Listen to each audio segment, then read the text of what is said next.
For the past several weeks, we have witnessed sights that we thought only existed in the books of medieval history. The mass slaughter of innocent men, women, and children, the destruction of places of worship, hospitals, and even playgrounds, the open hatred of people towards the innocent. However, the most harrowing sight of all has been so many world leaders and politicians knowingly, willingly, and openly acknowledging, defending, justifying, and explaining away the genocide of these innocent souls. The world has gone mad. Unlike the horrors of the past, unlike the countless genocides recorded in the dark annals of history, this one is unfolding in real time in front of our eyes. Leveraging the power of social media, thousands of brave people, both on the ground and elsewhere, Muslims, Jews, Christians, people of consciousness, at great threat to their lives, their livelihoods, and even their safety, have given the world a front row seat to this horror. We have all asked the same question: how could this have happened? To answer this question, the Prophet ﷺ foretold a time of great killing. And he said that the one killing will not know why he or she killed. And the one who was killed will not know why they were killed. These people will not have their minds with them. Indeed, the world has gone mad. And this is why we need to speak for the innocent who have been massacred, since they have no tongues. We need to tell their stories in the hopes that this may stop and never happen again to any people. We need to be the light of reason in this world. One of the casualties in this fog of war is the truth. The narrative that has been presented to the international community generally, and to the American public specifically, is the binary nature of this conflict. Good versus evil, civilization versus barbarism, Jew versus Muslim, darkness versus light, freedom versus terrorism. And this narrative has been used explicitly against the call for a ceasefire, or the ever nebulous term humanitarian pause. Now, this narrative will have you believe that a call for a cessation of violence is a win for terrorism, that the only way to alleviate the threat of terrorism is to continue bombing and killing innocent civilians.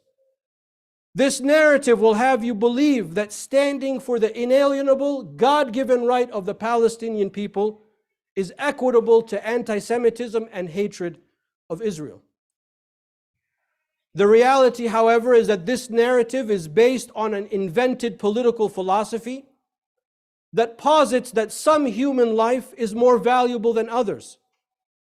It premises itself on the notion that one race is superior than another, that one people's rights are more valuable than another's, and it masks the ugly face of hatred and rage that mark the illogical and untempered thinking which is the direct cause of this destruction.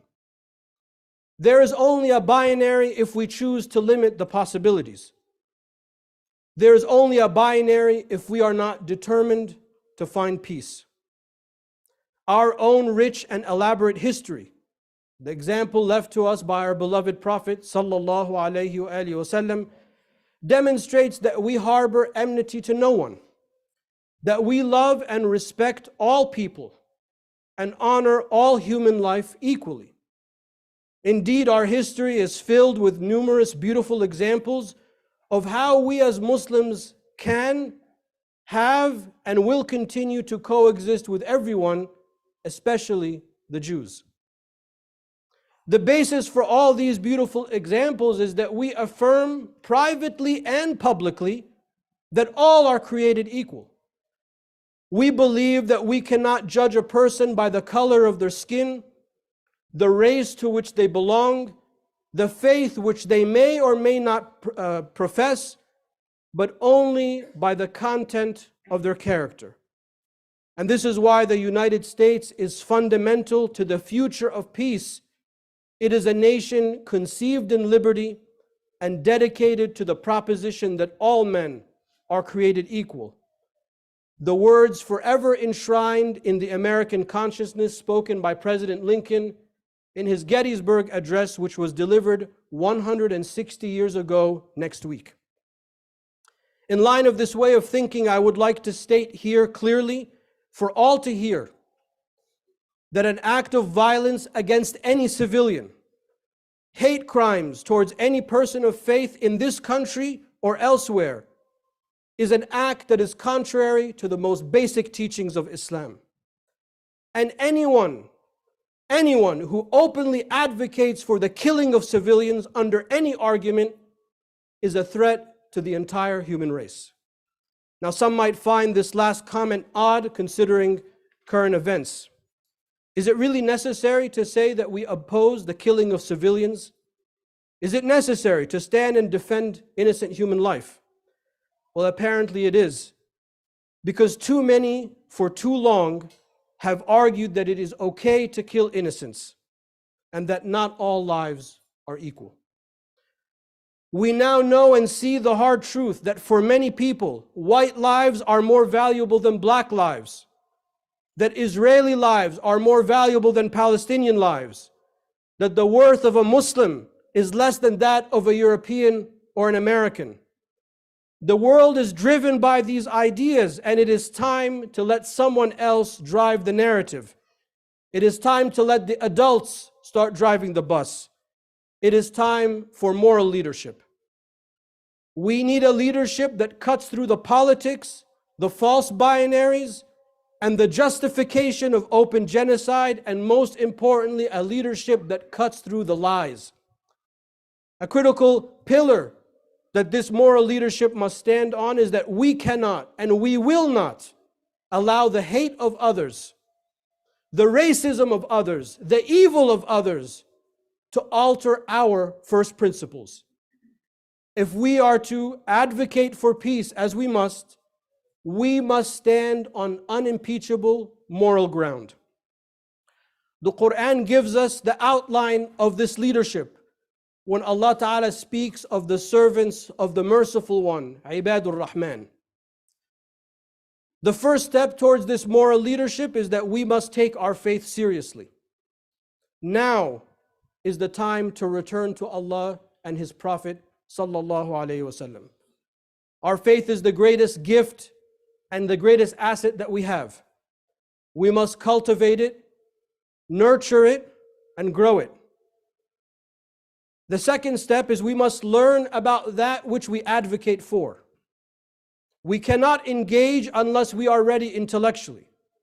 Too many people today advocating for peace are saying the wrong things, falling into binary traps set up by our antagonists. And yet others actually believe the binary concepts and emerge confused. And this all stems from the fact that we are not educated about this issue and many others that we care about.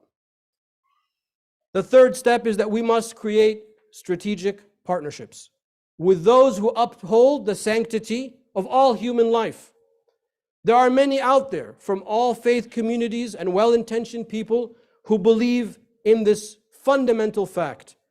They are our allies. They are our friends. And we must work together despite our differences. And fourth, we must never, ever, ever, ever stop talking about the Palestinian issue. We will not cease to defend our brothers and sisters. We will continue to defend their right for statehood, to live peacefully with their neighbors, and we will continue to advocate for this freedom. At the end of the day, we should stand tall and say, I am a human. I speak for the innocent, not in our names.